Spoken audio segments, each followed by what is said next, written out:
Yes, welcome back to Bikes of Rye. Now, a few weeks ago, I purchased the cheapest Honda Blackbird in the UK, and since I got the bike home, I've managed to strip it down and install a replacement engine. But wait a minute, some of you returning viewers may be wondering, how did I eventually get this beast of an engine into the frame? Well, in the previous episode of the Blackbird project bike build, you witnessed me, with the help of my girlfriend Nicole, wrestle big time with what is a very heavy 1100cc 4-cylinder engine and try to install it into the frame of the Blackbird. After a lot of struggling to install the engine into the frame of the Blackbird, I had no choice but to abandon what felt like an impossible task at the time.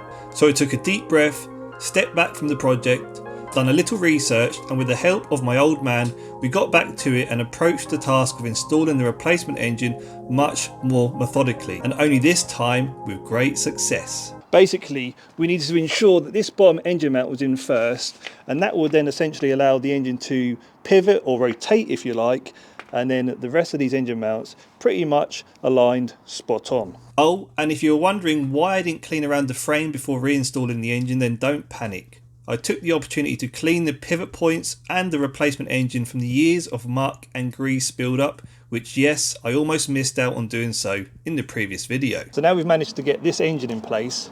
What's next? Well, before we get to building this bike back up, it has in fact covered 70,000 miles. So I reckon it's a good idea we look at servicing the suspension. So let's get to it.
Look at the state of this shock.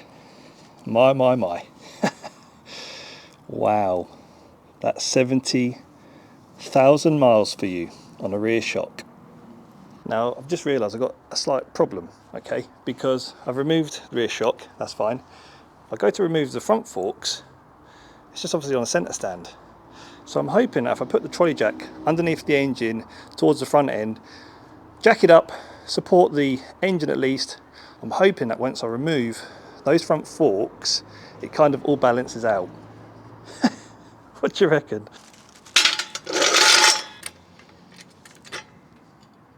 Alright, so I reckon with that trolley jack now just supporting the front of the engine, it should just all hopefully equalise out.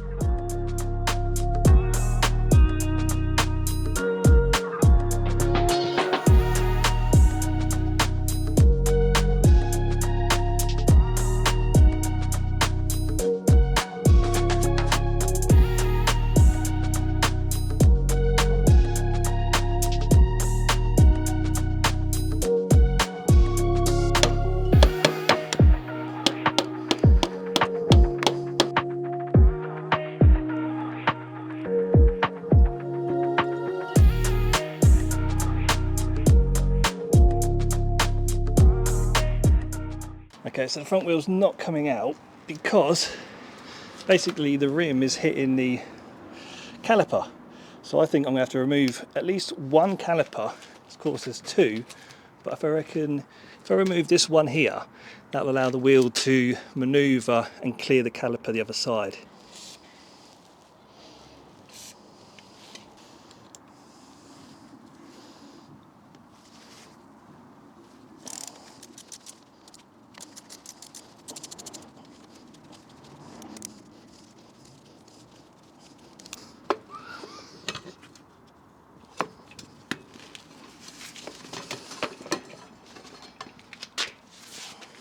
Alright, so the wheel is off the bike. Seems like it's all balanced out. I think we're going to be safe like this, because of the weight of the wheels now been removed, and of course once I remove the forks there's not going to be an awful lot of weight at the front of the frame there, so I think that's actually okay. However, I still need to remove some items. So this has got a linked braking system. It's got some kind of mechanism here which feeds to the rear brake too. Basically, if you're unaware, once you pull the front brake on this bike, it sends fluid through a system and combines both front and back at the same time. So same on this side. I think a couple of bolts here and there, and we should be able to disconnect all of this from the forks.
Here we have front forks. Interestingly, they are Showa forks. It looks like this seal potentially is weeping, I'm not sure, but anyway, let's get these bad boys serviced.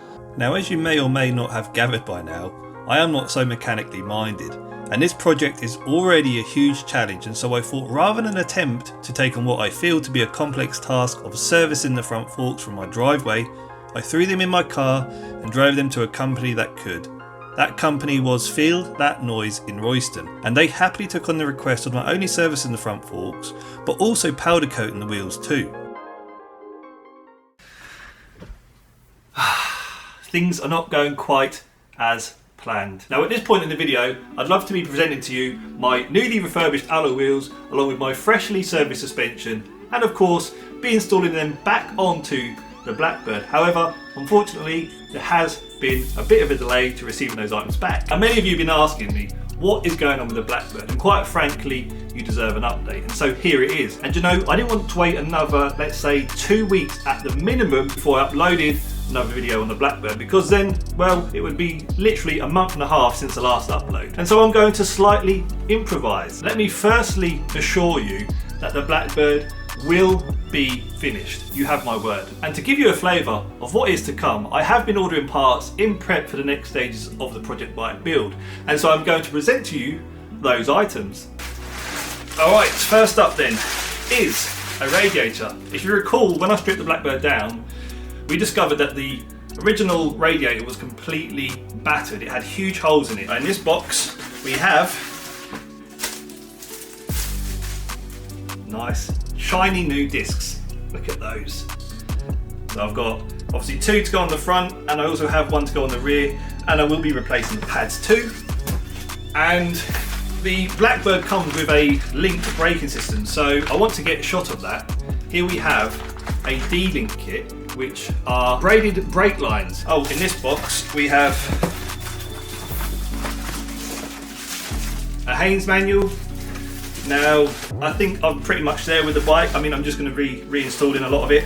I think the Haynes manual will come in handy with things like the torque settings, because I want to make sure that everything's done up nice and tightly, because the bike is capable of very high speeds.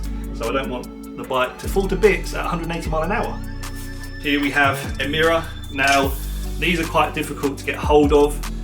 Can you believe this cost me £110 if I remember correctly? £110 for a mirror, that's crazy.